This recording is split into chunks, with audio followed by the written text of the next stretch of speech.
Америкт сая 3 дугаар улирлаар эдийн засгийн 33% өсөлттэй гарлаа. Ерөөс түүхэнд байхгүй өндөр өсөлттэй гарсан. Та нь яасан бэхээр төсвийнхээ зарлагыг багасгаад нөгөө олон хүн сурталчилгатай бүгдийг байхгүй болгоод бизнесийнхэнтэй бүх боломжийг нөгөөд татварыг бууруулаад татвараа бууруулчихаар чинь компаниуд орлоготой болно шүү дээ.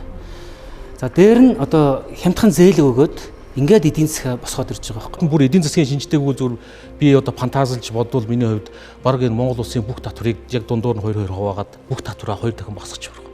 Төрийн мөнгөөр татвар төлөгчдийн мөнгөөр амьдрдаг энэ хэсэг 200 мянган төрийн алуу хаагч 100 мянган төрийн өмчт компанийнх нь тэднийг тэжээдэг сууг багсан шүү дээ. Энд чинь тэгээ хаачих тэгээ бизнес рүүгээ оруулъя. Төрөөр ажилдаг амьдрдаг хүмүүсийг 2 дахин цөөрүүлж тэр дижитал гэж байгаа олон зүйлээр бүтээмжээ нэмж технологи нэвтрүүлж өөр зам байхгүй шүү. Цуглуулж аваад тарааж өгдөг, халамжилдаг, сонгуульд ялдаг социализм энэ зүгээр.